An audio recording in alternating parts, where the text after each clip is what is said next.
tenemos nuestra primera conferencia magistral, los concursos en el bachillerato, impartida por el maestro en ciencias, Loreto Cruz Hernández. Posteriormente a esto, les adelanto que nuestra segunda conferencia magistral, que se impartirá de 1 a 2 de la tarde, será la modelación matemática en la preparación del cálculo, impartida por la doctora Liliana Suárez. Y al final de esta jornada tendremos el conversatorio, los primeros 50 años del CCH Sur, quienes nos acompañarán: Rosario Preiser Rodríguez, Fausto Gómez Lórez, Andrés Hernández López, Víctor Manuel Pérez Torres, Héctor García Sánchez. Y finalmente nuestra clausura.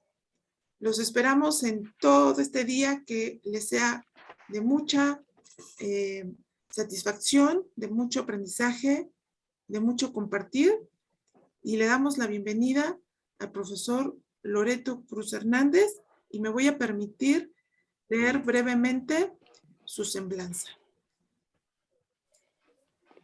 El profesor Lorenzo Loreto Cruz Hernández es matemático de la Facultad de Ciencias de la UNAM, maestro en ciencias, con la especialidad de matemática en educación, con especialidad en matemática por el Tecnológico de Monterrey. Tiene un diplomado en Historia de Arte por la Escuela Leonardo da Vinci de Florencia, en Italia. Sí, entre sus principales distinciones tiene medalla de oro en el concurso de matemáticas interpreparatorias y tiene un reconocimiento que es muy loable, Teacher Tribute de la Stanford University, que es un reconocimiento que otorga esta universidad, pero quienes hacen el reconocimiento son los alumnos egresados o exalumnos que han ido avanzando y han pasado por esta universidad y que hacen reconocimiento a sus anteriores o antiguos profesores, ¿no? Estos alumnos le hacen llegar este reconocimiento al profesor, ¿no? Indirectamente. En fin, tiene una serie de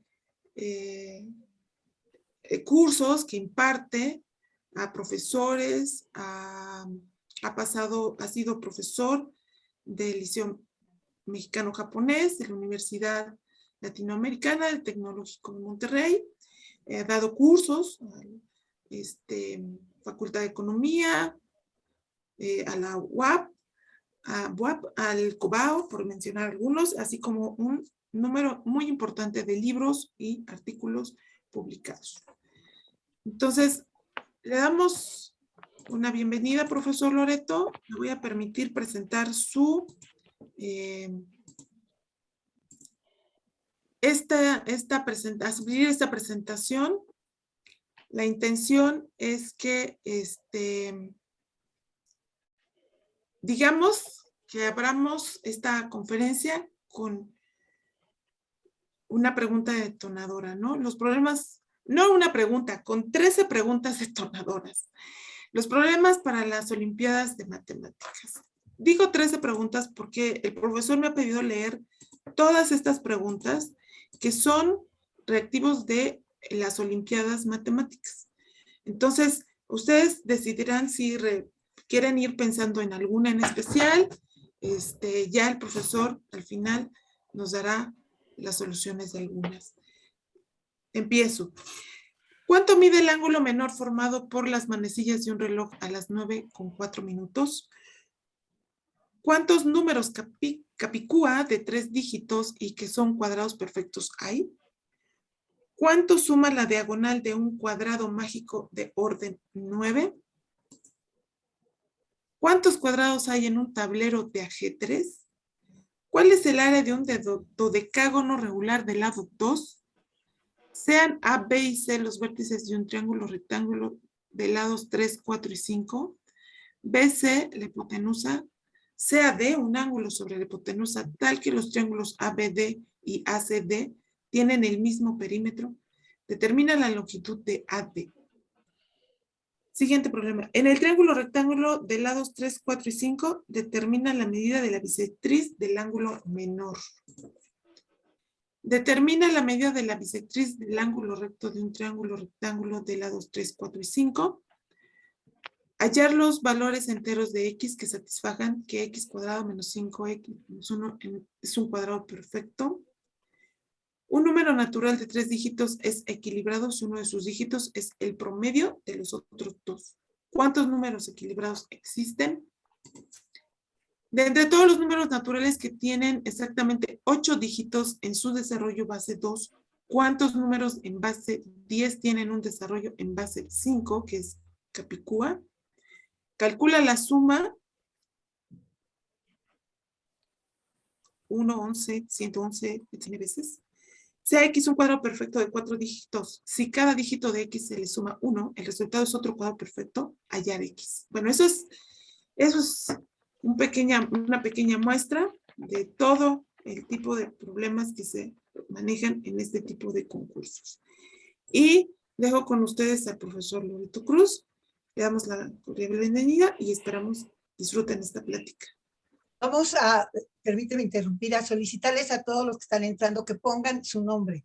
Los que no aparezcan con nombre y apellido los vamos a sacar porque hay problemas luego. Entonces, por favor, todos coloquen su nombre.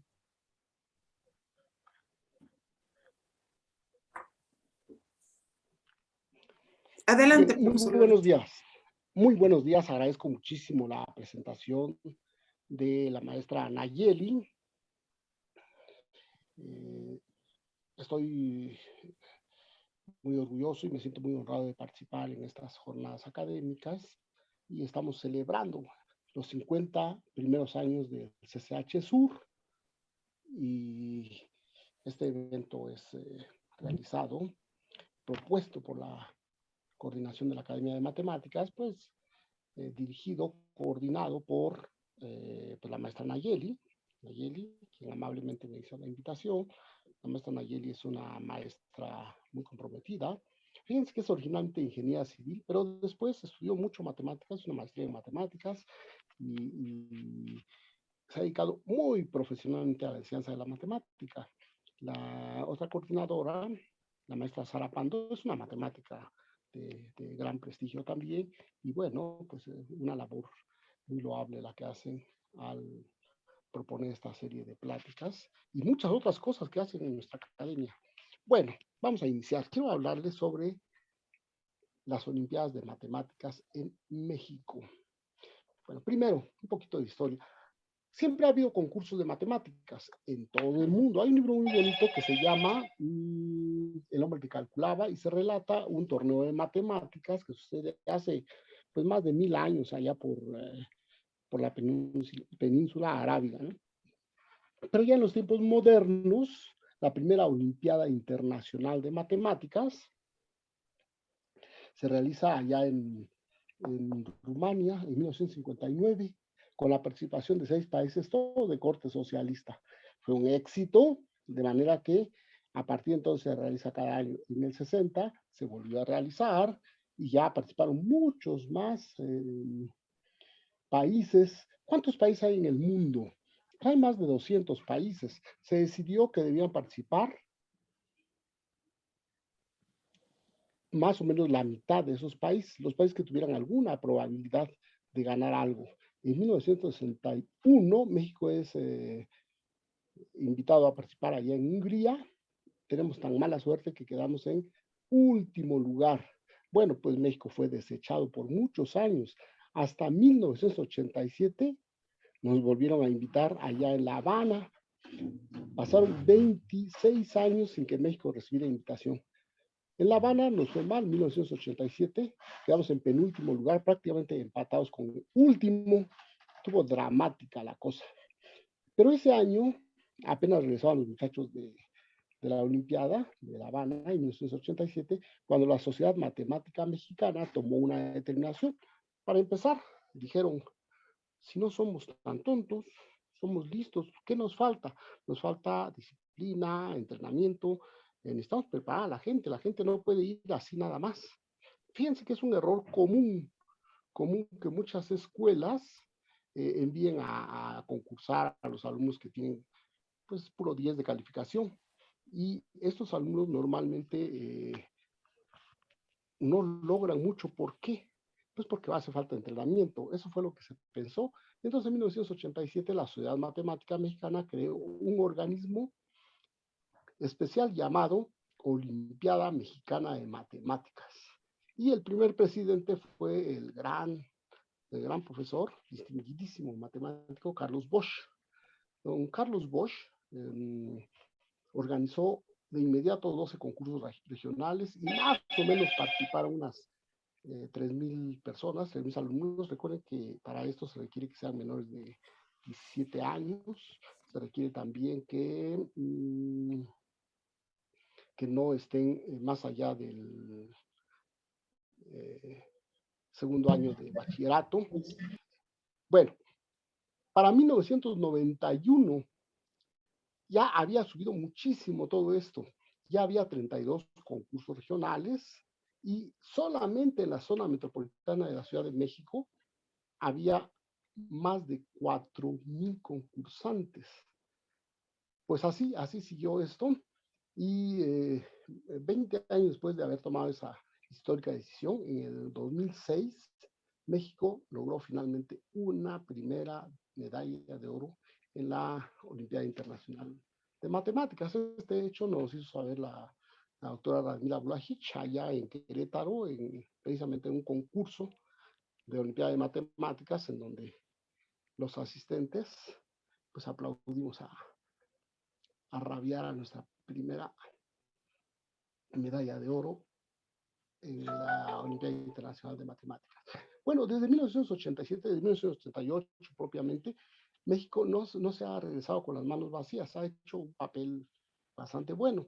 Entre los profesores que han trabajado mucho en esto, pues está el propio maestro Carlos Bosch, luego el maestro José Antonio Gómez fue 2 veces presidente de la Olimpiada, muchísima gente. El actual presidente es el matemático Rogelio Valdés. El doctor Valdés trabaja allá en la Universidad del Estado de México, pero muchas personas. Hay, de hecho, en la página oficial de la Olimpiada Mexicana de Matemáticas, un reconocimiento a todas las personas que han participado entre ellos. Recuerdo algunos, al profesor Bravo, Alejandro Bravo de la UNAM, al querido maestro Luis Diseño, a Julieta Verdugo, Javier Páez, algunos alumnos como Rita X Vázquez, como Leonardo Martínez y muchos más. Por cierto, un paisano mío de Oaxaca fue uno de los más grandes promotores allá en Baja California, el profesor Dagoberto Cruz, Baja. Bien, les decía que hay más o menos 200 países, y son más o menos 100, a veces son 101, a veces 102 países son invitados a la Olimpiada de Matemáticas. ¿Cómo ha estado México? Bueno, en 2003 México fue sede de la Olimpiada Internacional de Matemáticas. Luego, en 2011 México logró una proeza, se lo colocó en el lugar 22 de todos los países. En el 2013 hizo su mejor papel.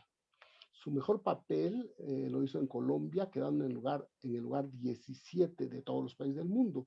En el 2015 quedó en el lugar 19 y así sucesivamente.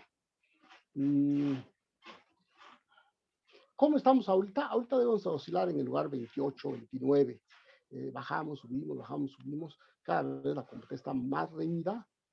Y en cuanto a los estados, la participación ha sido muy fuerte. Ya el predominio del Distrito Federal ya se acabó hace algunos años. Ahorita estados como Morelos, Jalisco, muchos estados están formando gente sumamente fuerte en estas cosas, ¿no? Ahora, hay muchos concursos de matemáticas en el país, lo cual es verdaderamente bueno. Hay uno que se llama concurso de primavera, hay otro que se llama concurso canguro, así hay muchos concursos, algunos promovidos por la Sociedad Matemática Mexicana o la Olimpiada Mexicana de Matemáticas, hay otros que son propuestos por algunas entidades muy importantes. Por ejemplo, uno de los concursos más famosos es el Pierre Fermat del Politécnico, y es muy bueno ir a esos concursos para foguearse, ¿no? el concurso Galois, patrocinado por algunas gentes como Leonardo Martínez allá en la Facultad de Ciencias. Hay un concurso en el ITAM, en fin. Hay una serie fuerte de trabajo, ¿no? Ahora, ¿cómo está la situación a nivel mundial? Bueno, pues en la actualidad hay, podríamos decir que hay 5 concursos internacionales. A ver, y voy a indicar cómo va México en estos concursos. La Olimpiada del Caribe y Centroamérica. México entra a esa Olimpiada, porque forman parte del Caribe. Ahí hay más o menos 15 países.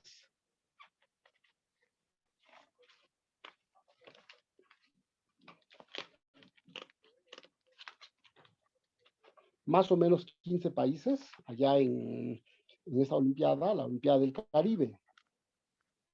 México es el primer lugar desde hace muchos años. Entonces, estamos bien, ahí estamos muy bien.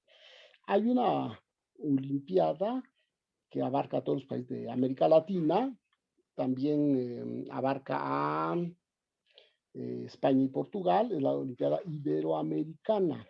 México oscila entre el primero y cuarto lugar, y ahí son 25 países aproximadamente. Hay una Olimpiada que se llama la Cuenca del Pacífico, que convoca a los países que dan hacia el Pacífico. México, lo mismo que Japón y otros lugares, pertenecen a esta. Y ahí estamos en el lugar que varía del 10 al 12, al 13 de 40 países. Últimamente se ha implementado, y qué bueno que se ha hecho esto, una Olimpiada Femenil Europea. Pues hace apenas unos días México regresó con el 6º lugar de 55 países. Aproximadamente estamos en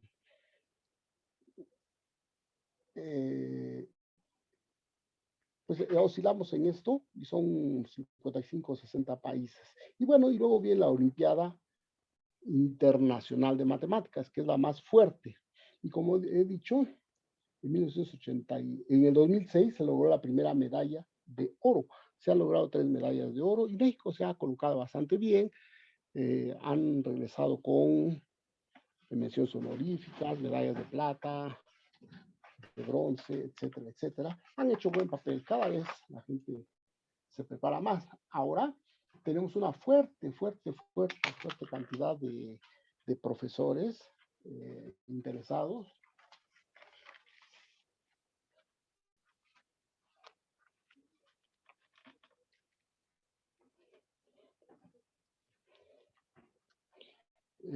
Los profesores están muy interesados y producen mucho material. Eso es magnífico. Hay una gran cantidad que se ha producido en la Universidad Nacional y en otras escuelas. Por ejemplo, para el concurso Pierre Fermat, el Politécnico ha producido muchísimo material también. Muchos profesores por separado también han producido su propio material. Algunos han inventado problemas, otros reconfiguran otros problemas, otros los tomamos del material ya existente. En fin, hay una gran variedad de problemas y una cosa interesante es que hay libros completos sobre temas. ¿Qué temas se trata en una Olimpiada de Matemáticas? Bueno, teoría de números, combinatoria, geometría y cosas de esas. Fíjense que hay una cosa curiosa, aunque los organizadores digan que no se requiere de conocimientos muy profundos, es decir, que no se requiere saber de cálculo diferencial, integral o cosas de esas, sí es importante llevar un entrenamiento con problemas que tengan que ver con estas materias. Bueno, quiero relatarles rápidamente mi experiencia personal. Verán ustedes, por los años 70 yo cursaba la preparatoria allá en San Ildefonso. Mi profesor de matemáticas tuve extraordinarios profesores de matemáticas, ¿no? Todos ellos unas leyendas, tanto en la preparatoria como en la facultad. Y mm, me dijo un día que tenía yo grandes oportunidades en el concurso de matemáticas. Recordemos que en esas épocas no había Olimpiada en México. México había sido desterrado de la Olimpiada Internacional de Matemáticas y no se promovía una Olimpiada aquí, pero cada escuela hacía sus intentos, ¿no? La UNAM era el intento más importante en aquellos tiempos. Había un concurso interpreparatorias de matemáticas que aglutinaba a todos los estados. Entonces mi profesor me dio alguna opción, me dijo que me invitaba a participar. Y pues la verdad, en principio decliné. ¿Por qué? Le dije, mire maestro, perdone usted, pero no quiero hacer mal papel. Yo nunca estudio porque pues tengo que salir muy temprano al trabajo y del trabajo me vengo corriendo aquí a la escuela, pero no estudio. Entonces, ¿cómo le hace para sacar buenas calificaciones? Pues mire, pongo mucha atención en la clase y hago todas las tareas. Es todo lo que hago. Bueno, entonces me dijo, mire, seguramente usted tiene algunas horas ahorcadas por ahí, nos ponemos de acuerdo y con mucho gusto yo le ayudo a entrenar. Y me dijo algo muy importante que he repetido a mis estudiantes porque se me quedó muy grabado. Me dijo, mire usted, concurse, no va a pasar nada si usted no gana, pero si gana, su vida puede cambiar. Y además, usted no va a poder vivir con tranquilidad si sabe que tuvo la oportunidad de lograr algo, pero no lo intentó siquiera. Y creo que esas palabras me motivaron suficientemente, así es de que decidí ponerme a entrenar con el maestro don Ramón Mendoza Puente, que por cierto fue profesor de muchos campeones de matemáticas, y, y ya, así fue como gané mi primera medalla de oro en matemáticas. Estoy hablando del año 75, hace casi 50 años ya. Uf, cómo pasa el tiempo. Bueno, decidí estudiar matemáticas y en cuanto pude ya empezar a trabajar como profesor, pues empecé a preparar gente para competir. El movimiento que inició en 1987-88, pues fue conocido, por fortuna, el profesor Carlos Bosch es una persona sumamente amable y que eh, presta ayuda a todos los que quieran acercarse a él. Entonces, empecé a preparar gente, donde yo trabajaba antes en el Liceo Mexicano Japonés, en esa época. Y en 1990 empecé como profesor en el Tecnológico de Monterrey. Entonces, el Tecnológico de Monterrey, Campus Ciudad de México, se inauguró en 1990 y de inmediato propuse un plan y empezamos a trabajar. Y logramos una fuerte cantidad de premios.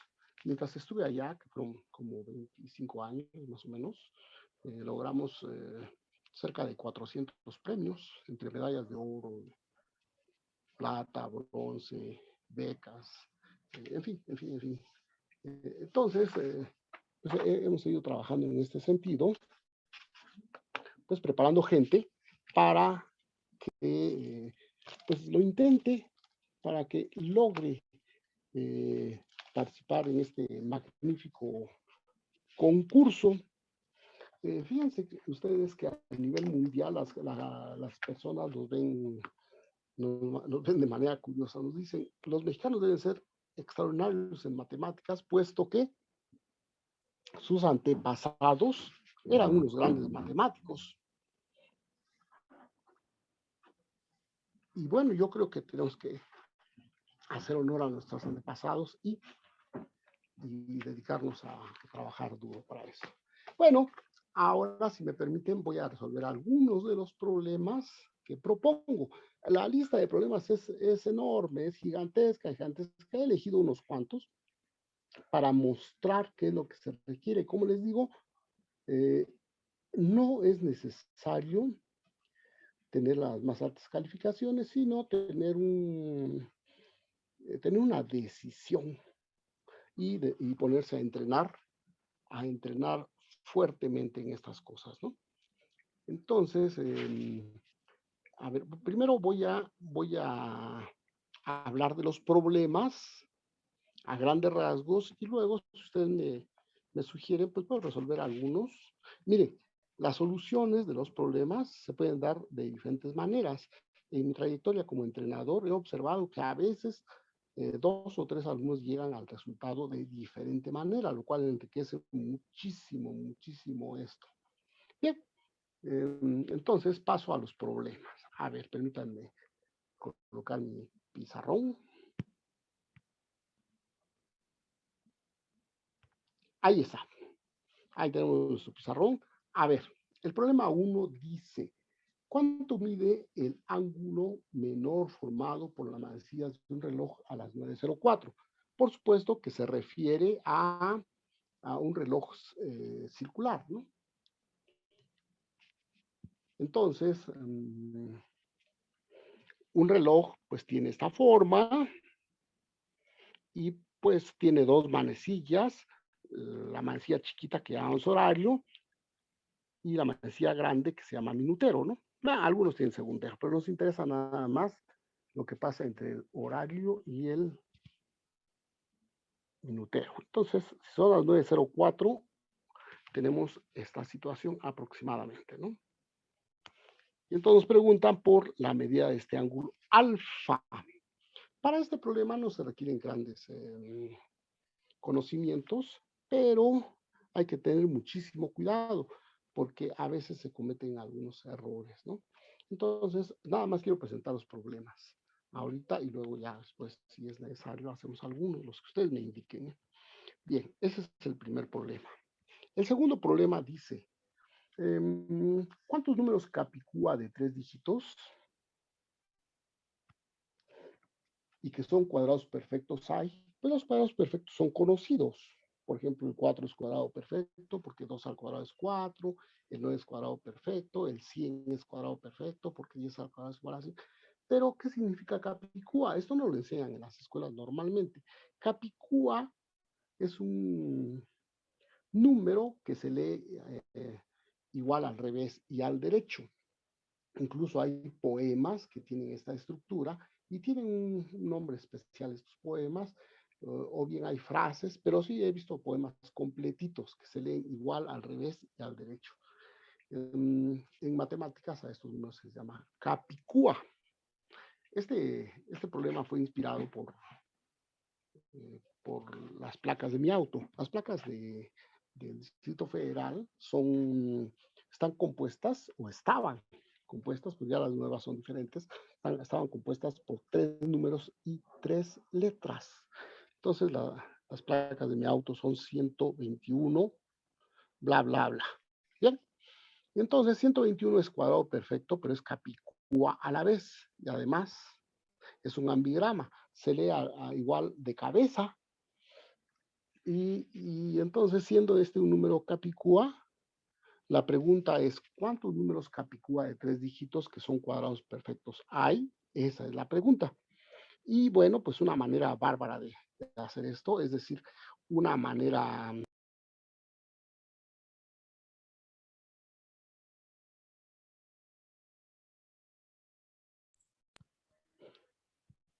usando la fuerza bruta, es pues ponerse a multiplicar 10 por 10, 11 por 11, 12 por 12, 13 por 13. Recuerden que en un concurso de matemáticas de este tipo no se permite el uso de calculadora, ni formularios, ni nada, ¿no? Este es un problema, digamos, pequeño y podría hacerse así, pero necesitamos una estrategia de ataque.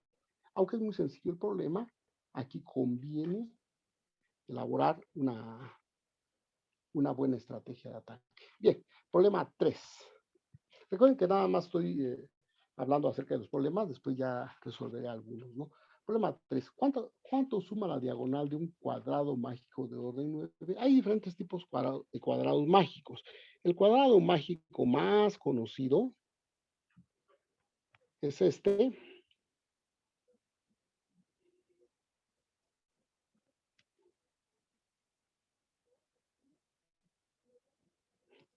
En donde la suma de las horizontales, las verticales y las diagonales es exactamente lo mismo. Este es un cuadrado mágico muy conocido y eso es la forma más común de los cuadrados mágicos. Por supuesto, hay otro tipo de cuadrados. Hay, por ejemplo, los hipermágicos y aún hay los diabólicos. Y hay algún otro tipo que a uno se le ocurra inventar de cuadrado mágico. Bien, pero la pregunta es, ¿cuánto suma la diagonal de un cuadrado mágico de orden 9? También es un ejercicio sencillo, pero sí hay que saber la manera de atacar. En este caso, por ejemplo, si yo quiero saber cuánto suma esta diagonal, bueno, pues bastará con que yo sepa cuánto suma una horizontal o una vertical y con eso. Bueno, entonces ya veremos si quisieran que se resolviera esto.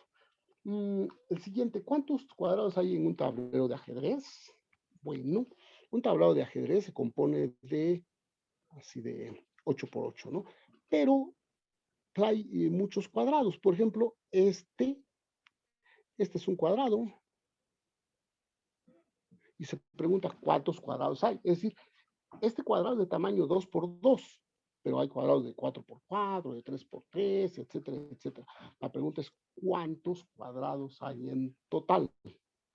Bueno, luego nos vamos al problema 5. El problema 5 dice, ¿cuál es el área de un dodecágono regular del lado 2? Un dodecágono, según sabemos, es una figura regular de 12 lados. Entonces aquí está 1, 2, 3, etcétera, etcétera, etcétera, ¿no? Para eso va a bastar con saber cuánto mide el área de un triangulito de estos. Y lo único que sabemos es que esto mide 2. Esto mide 2 de acá para acá. Es todo lo que sabemos. Después de eso, de llegar a esto, pues ya multiplicamos por 12 y se acabó el problema, ¿no? Aquí se requiere un poquito de trigonometría. Entonces, los alumnos necesitan hacer trabajo de trigonometría, de logaritmos, cosa que se enseña a veces hasta segundo o tercer semestre o cuarto semestre de los bachilleratos. Entonces, ¿qué es lo ideal? Que los alumnos empiecen pues desde la secundaria o a más tardar en los primeros días del bachillerato, que tengan un entrenamiento largo, así mínimo de un año, y se requiere que aprendan trigonometría, sí que dominen las identidades más importantes, que dominen las funciones seno, coseno para los ángulos notables. En fin, se requiere de saber bastante de eso, aparte de un buen dominio del álgebra. Ahora nos vamos al problema 7. El problema 7 dice, en un triángulo rectángulo de lado 3, 4 y 5, determina la medida de la bisectriz del ángulo menor. Un triángulo rectángulo es así, tiene un ángulo de 90 grados y el triángulo rectángulo más conocido es este. Satisface ahí el teorema de Pitágoras. Y en el problema 7 nos preguntan por la bisectriz del ángulo menor. Hay 3 ángulos, por supuesto, este es el menor, y me preguntan cuánto mide la bisectriz, es decir, la recta que parte en 2. ¿Cuánto mide esa recta? Esa es la pregunta. Bien, igual hay que saber trigonometría. Problema 8. Algunos son problemas meramente técnicos, como basta con saber un poco de trigonometría y ya. En algunos otros sí hay que ponerle mucho ingenio. Los problemas que estoy presentando pues son de los más sencillos, poco a poco, y después ya entra uno a problemas más serios. Hay un comité especial que se dedica a proponer problemas. Muchos de estos problemas pues la verdad es que así nosotros como matemáticos profesionales no lo resolveríamos tan fácilmente, pues, y se los estamos poniendo a jóvenes de menores de 17 años, menores de 18. Bueno, el problema 8. En el problema 8, estamos hablando de este mismo triángulo. Dice, determina a la medida de la bisectriz del ángulo recto de un triángulo rectángulo de lados 3, 4 y 5. Entonces aquí cambia ligeramente esto. Es decir, no estamos hablando de esto, sino que ahora estamos hablando de el ángulo recto, este. Y esta es la bisectriz, la recta que parte en dos a este ángulo. Entonces hay que determinar cuánto mide esa bisectriz. Otra vez un poco de trigonometría, hay que saber pues seno, coseno, tangente de los ángulos notables, porque aparece aquí este ángulo que es de 45 grados o de pi cuartos, y pues hay que saber cuánto es seno de pi cuartos y cosas de esas, aplicar ley de senos o ley de cosenos, lo que sea necesario, algunas identidades trigonométricas, y bueno, es un problema pues, hasta cierto punto de rutina. Bueno, problema 9. En el problema 9 dice, hallar los valores enteros.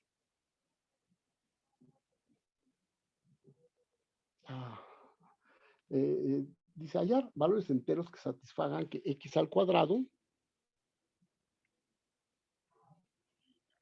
menos 5x menos 1 es un cuadrado perfecto.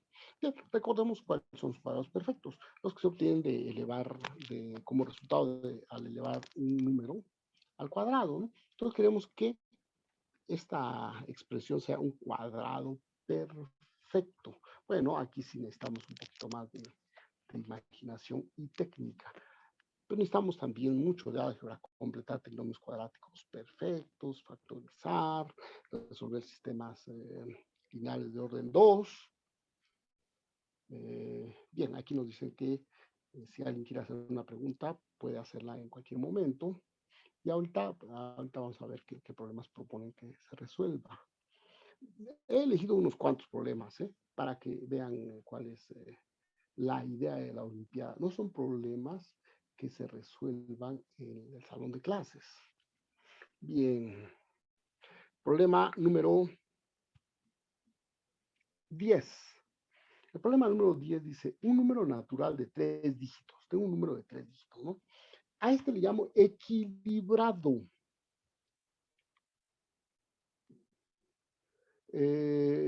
A ver, me preguntan, ¿qué opino acerca de este problema? De que x al cuadrado menos 5x menos 1 debe ser un cuadrado perfecto. Pues déjenme darles mi opinión.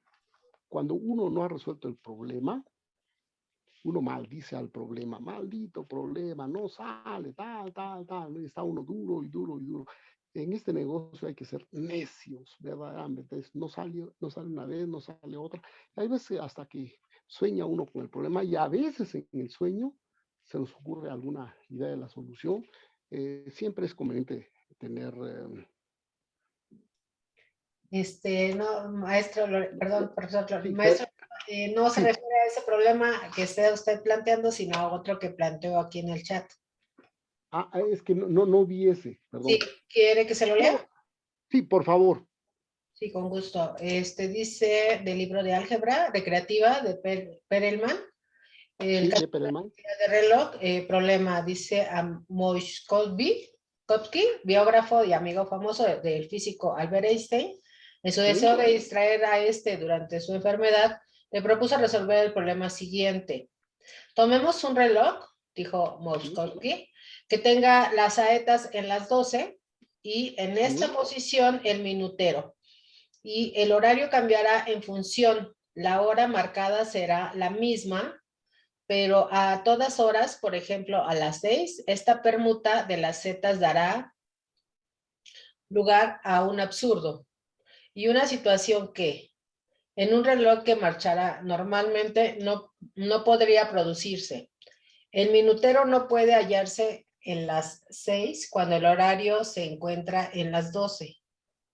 De aquí surge la siguiente pregunta. ¿Cuándo y cada cuánto tiempo ocupan las manecillas de un reloj tal posición en la cual al cambiar estas de función entre sí, se producen nuevas situaciones posibles en un reloj normal. Muy interesante el problema. Pero como les digo, cuando un problema no lo tiene uno resuelto, a veces tarda uno en resolverlo. Hay problemas que uno resuelve en unos 5 minutos, hay problemas que tardan meses o años. Hay un problema famosísimo, el último teorema de Fermat, 350 y tantos años para resolverse. Bueno, entonces fíjense que Einstein era un personaje muy dedicado a estas cosas del tiempo, como todos sabemos. Es muy conocido su trabajo acerca de dos laboratorios, en donde en uno de ellos hay un reloj que marca, bueno, inicialmente están a la misma hora, pero al moverse uno de ellos a cierta velocidad, uno de ellos avanza más lento que el otro. Y entonces llega a unas conclusiones verdaderamente fabulosas a partir de esta situación. Bueno, Einstein era un personaje que podríamos decir mágico en estas cosas de matemáticas. Por cierto, él pensaba que con lo que sabía de matemáticas era más que suficiente y alguna vez dijo que la elegancia era para los sastres, pero después descubrió que necesitaba aprender más matemáticas porque no podía avanzar en su teoría de la relatividad. Se encontró con un viejo amigo de él, Besson, el cual había hecho un doctorado en matemáticas sobre algo que al parecer era totalmente inútil. Fíjense que eso tiene la matemática de interesante, que pues es como las cosas de la humanidad que parecen ser inútiles. Por ejemplo, ¿qué sentido tiene la música? ¿Qué sentido tiene que yo vaya a ver una ópera? Recuerdo a un maestro de la facultad, el maestro Miguel, se me fue el nombre ahorita, Miguel Lara Aparicio, que decía, es posible que después de ver una ópera o una sinfonía, decía él, después de escuchar una sinfonía, esto no me ha servido de nada, pero la verdad es que después de eso yo ya soy otra persona. Entonces el arte tiene esta gran propiedad.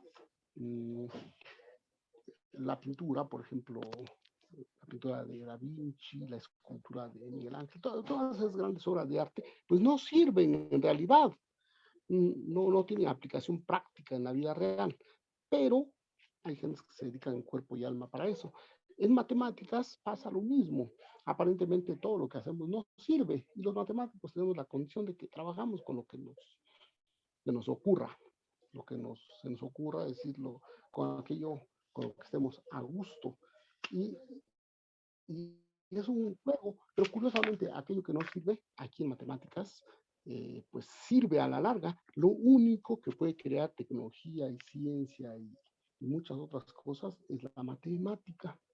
Y para eso, pues hay que saber una fuerte cantidad de matemáticas para poder producir algo.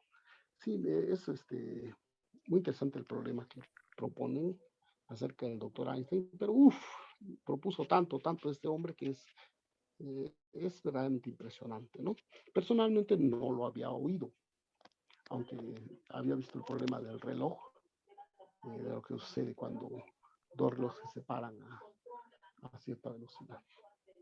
Bueno. ¿Me permite? Me faltó una última parte en donde Einstein contesta que este problema es muy apropiado para un hombre obligado a su enfermedad a permanecer postrado en el lecho. Despierta bastante interés y no es muy fácil. Me temo, sin embargo, que la distracción dure poco tiempo. He dado ya con la forma de resolverlo. Así contestó. En efecto, fíjense ustedes que yo les decía que mientras uno no tiene resuelto el problema, uno maldice al problema muchas veces. Pero cuando por alguna cosa se le ocurre a uno la solución y lo resuelve uno, entonces lo pasa uno en limpio y lo vuelve a pasar y encuentra otra manera y finalmente logra una solución elegante del problema. Y entonces uno se siente satisfecho, completamente satisfecho, siente uno como en el limbo, ¿no? Siente uno maravilloso. Y entonces ya dice uno, qué bello problema, qué bonito problema. Entonces cambia la perspectiva del problema. En efecto, cuando uno tiene alguna enfermedad, cuando uno está obligado a estar en cama, pues sucede que el cerebro pues trabaja, ¿verdad? Entonces uno se pone a cuestionar, a ver, ¿cuál es el número de mi habitación en el hospital? ¿Cuántos factores primos tendrá? ¿Será un número cuya suma de factores sea igual a sí mismo? Bueno, una serie de cosas que se pone a pensar de acuerdo a esto. Tiene toda la razón del mundo esta persona que nos indica acerca de este problema. Bueno, ahorita avanzaré un poquitito más. A venir, problema 10. En el problema 10 se habla de un número al que se le llama equilibrado. Es un número de 3 dígitos. Este es un nombre inventado para este tipo de números. Este tipo de números es tal que uno de sus dígitos es el promedio de los otros dos. Se pregunta, ¿cuántos números equilibrados existen? Bueno, pues requiere de un poco de combinatoria. Una cosa importante es utilizar lo que se tiene a mano. Por ejemplo, aquí la definición es equilibrado si uno de sus dígitos es el promedio de los otros dos. Entonces, tomo dos cualesquiera, los sumo, los divido entre dos, y ese es el resultado del otro dígito. La pregunta es, ¿cuántos hay? ¿Cómo encontrar a todos los que hay? Más bien se pregunta, ¿cuántos equilibrados existen? Problema 11. Este problema es más delicado. Hay que saber bases numéricas. Normalmente la base 2 es la más conocida, pero existe base 3, base 4, base 5, todas las bases que uno quiera, ¿no? Nosotros usamos la base 10 en razón a que tenemos 10 dedos en las manos. Los antiguos mexicanos usaban base 20, los antiguos sumerios usaban base 60, y así sucesivamente. Se ha encontrado que hay civilizaciones antiguas que usaban base 12 o base 13. Bueno, entonces la pregunta es, de entre todos los números naturales que tienen exactamente 8 dígitos en su desarrollo base 2, ¿cuántos números en base 10 tienen un desarrollo en base 5, que es Capicúa? Pues evidentemente, no solamente hay que saber convertir rápidamente de una base a otra, sino también hay que aplicar la definición de Capicúa y elaborar una estrategia. Bien, el problema 12. El problema 12 dice, a ver, S es igual a 1 más 1, 1 más 1, 1, 1 más, así, etcétera, etcétera, etcétera, más, aquí hay una cantidad de unos, n unos, ¿no? N unos. ¿Cuál es la suma? Bueno, aquí necesita uno saber sumas telescópicas, saber algunas cosas de sucesiones, cosas de esas, ¿no? Y problema 13. Problema 13 dice, a ver, sea X un cuadrado perfecto de 4 dígitos. Tengo un cuadrado perfecto de 4 dígitos. Si a cada dígito de X se le suma un 1, el resultado es otro cuadrado perfecto. Hay que hallar a X. También se requiere de estrategia. Bien, ahora por favor, si quieren que desarrolle alguno, desafortunadamente pues tenemos muy poco tiempo, pero con gusto desarrollaré alguno que me indique. Porque me interesa mostrar cuáles son las técnicas que debemos de enseñar a los alumnos.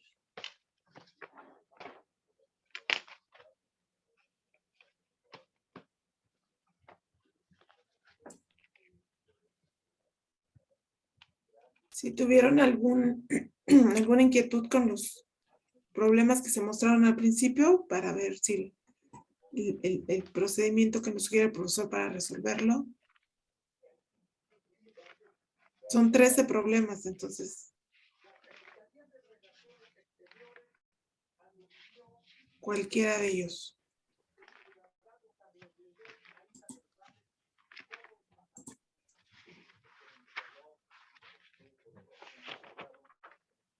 Yo me iría por el primero, profesor. Muy bien. ¿Cuánto mide el ángulo menor formado por las manecillas? Perfecto. Bueno, vamos a ver. Empecemos. Lo primero que tenemos que hacer es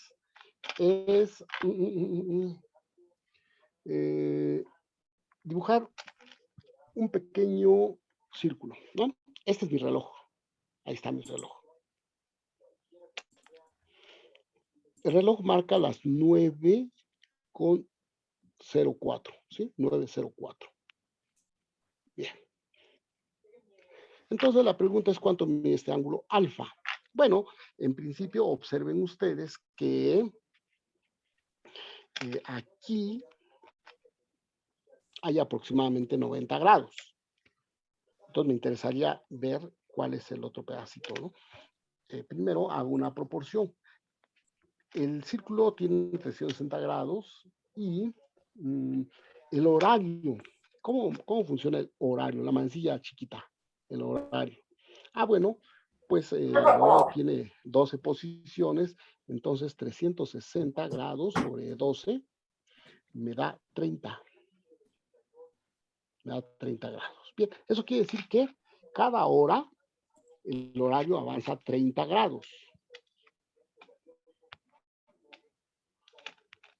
Bien, es decir que de acá para acá, de acá para acá, hay 30 grados, ¿no? Bueno, entonces, en principio, aquí hay 90 grados. A ver, haré otro pequeño dibujo. En principio, aquí hay 90 grados. Aquí hay 90 grados. Bien. Ahora, ¿cómo avanza la manecilla del minutero? A ver, el minutero avanza de esta manera. Hay 60 minutos en toda la vuelta. Tengo que hacer 360 grados sobre 60 y eso me da 6 grados. Por cada minuto, el minutero avanza 6 grados. En este pedacito,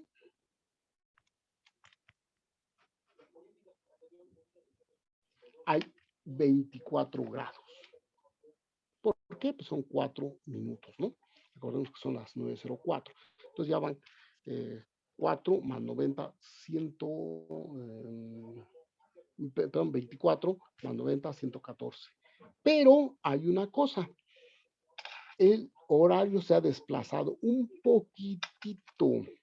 A ver, el horario se ha desplazado un poquitito, es decir, la manecilla del horario no se ha quedado en el 9, sino se ha movido un poquitito. Por cada minuto, ¿cómo se desplaza el horario?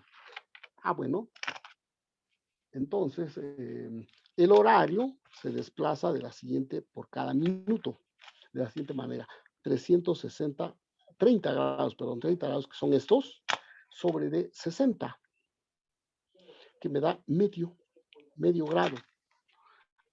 Eso quiere decir que este pedacito chiquitito que está aquí, se puede medir perfectamente. Ha avanzado 4 minutos, 4 veces un medio, 2 grados. En total, a ver, en total 90 más 24 menos 2, 112 grados. Esa es la solución del problema. ¿Sí? Entonces, como ven, aquí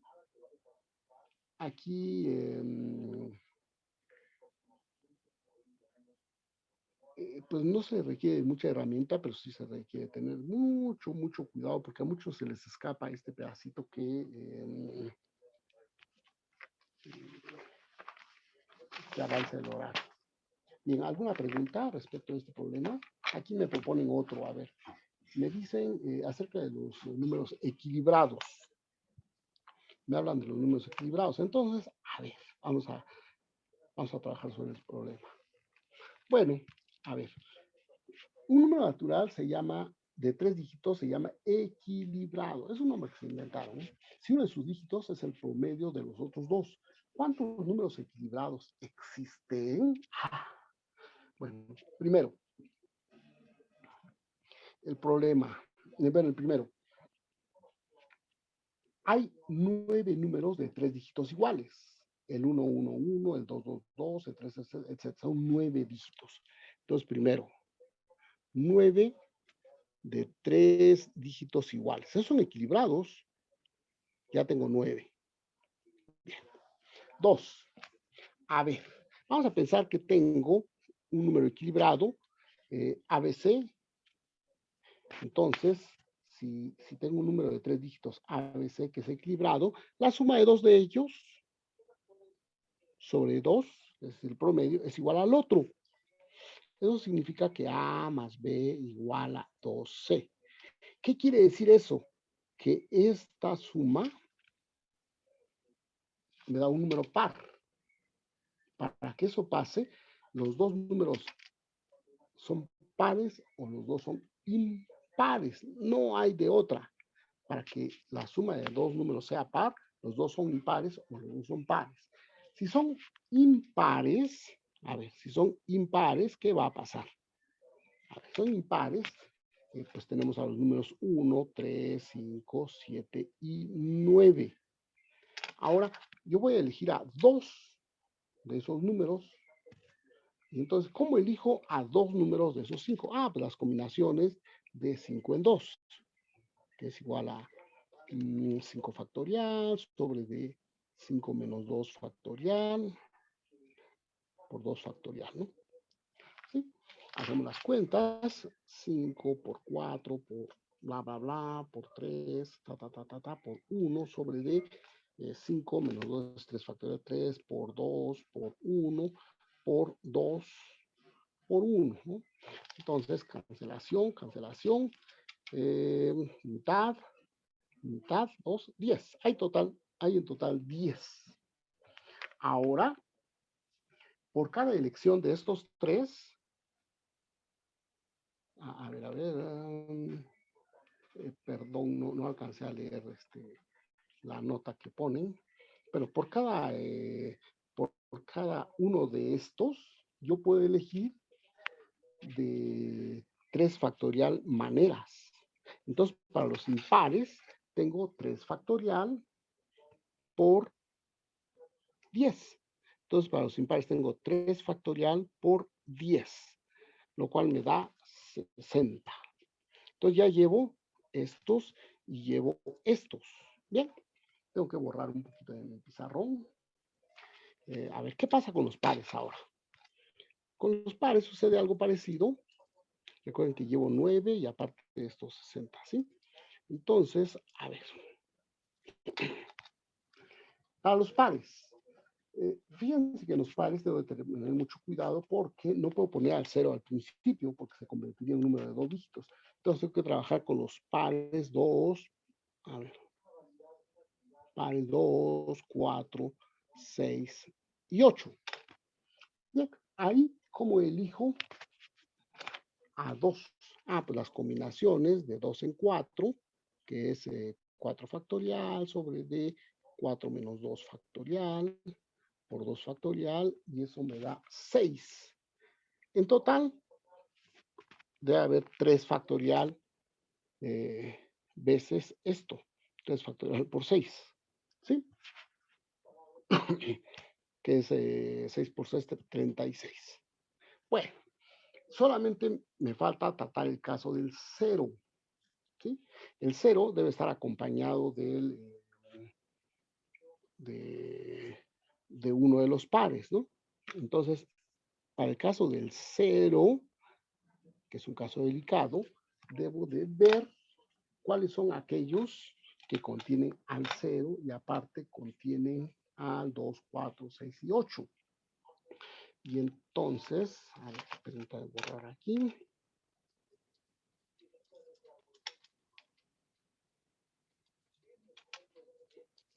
Entonces, pues lo que hago es decir, bueno, a ver, ¿cómo serían esos números? Primero con el 2, sería 1, 0, 2.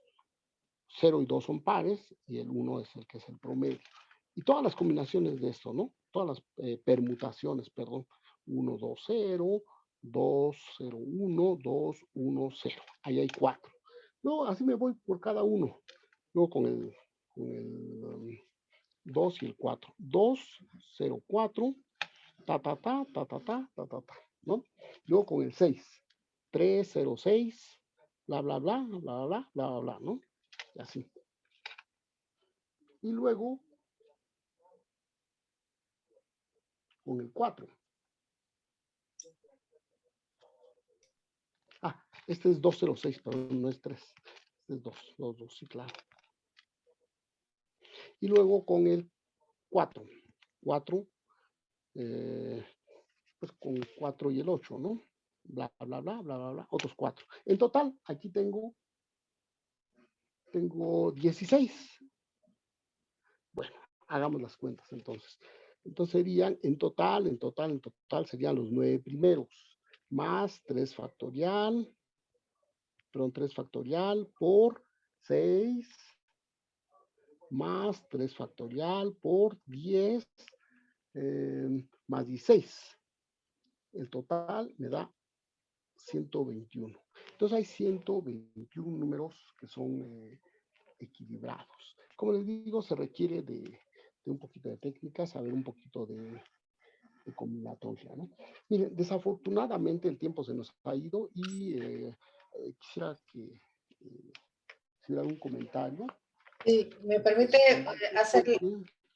comentarle, la maestra Marlene dice, porque el profesor dijo algo muy interesante. Bueno, dijo muchas cosas interesantes, pero en esta ocasión me refiero a lo que abordó sobre el simple placer estético e intelectual de las matemáticas nos brindan. Es que en muchos cursos hablan sobre la importancia de trabajar con aplicaciones. Además, muchas veces las aplicaciones se vuelven bastante ficticias para ajustarlas a la teoría. Gracias por su conferencia, profesor. Muy interesante. Muchísimas gracias. Sí, miren, yo creo que un error que se comete es decir que la matemática tiene sentido por las aplicaciones. Hay incluso gente que dice matemáticas para la vida real. Y la verdad, la matemática no tiene nada que ver con la vida real. Las matemáticas son ideas y que uno plasma en cuadernos, en pizarrones, en hojas, y que pues son un juego intelectual. Son cosas que en principio no existen y que pues uno no espera que tenga, bueno, uno como matemático no espera que tengan aplicaciones, no se interesa mucho por eso, corresponderá a los físicos, a los ingenieros hacer algunas aplicaciones de esto, pero la mayoría de las cosas que aparentemente no sirven, llegan a servir. Como les decía, en el caso de Einstein, la geometría riemanniana, que en aquellos tiempos parecía que no servía. Riemann fue un hombre que murió a los 39 años habiendo hecho cosas importantes, entre ellos la geometría riemanniana, que al parecer no tenía ningún sentido. Entonces uno de sus alumnos aprendió eso, se lo enseñó a Einstein y Einstein quedó maravillado y eso fue la solución para el problema de la relatividad general. Entonces, cosas que aparentemente no tienen sentido, en algún momento es posible que haya aplicaciones, es posible que ahorita cosas a las que no se les vea en mi cabeza dentro de 50 o 100 años, tendrán unas aplicaciones totalmente importantes y seguirán saliendo cosas así que son más bien cuestiones estéticas, ¿no? Muchísimas gracias por el comentario de la maestra. Gracias. Bueno, adelante, Nayeli. Gracias, Ivonne. Muchas gracias, profesor Loreto. Agradecemos mucho sus comentarios, toda esta bagaje de información que nos hace llegar. Las Olimpiadas siempre son un reto un tanto adictivo, sobre todo para muchos jóvenes. Entonces, desde la Academia de Matemáticas esperamos poder impulsar que los alumnos del CCH Sur puedan comenzar a entrenarse y poder participar en estos eventos. Agradecemos su apoyo y excelente presentación, profesor Loreto. A todos en esta ocasión les pedimos que cierren este Zoom. Se abre nuevamente el Zoom oficial de la Jornada Académica de Matemáticas para que continuemos con una serie de ponencias y conferencias en el otro canal. Y excelente día. Seguimos con nuestra jornada. Muchísimas gracias a todos. Agradezco la participación de las maestras coordinadoras y agradezco la atención de todos nuestro auditorio. Muchísimas gracias y nuevamente felicidades al CCH Sur por sus 50 primeros años. Sí, 50 primeros años. Excelente día. Profesor. Muchas gracias. Buen día a todas y todas. Hasta luego. Hasta luego.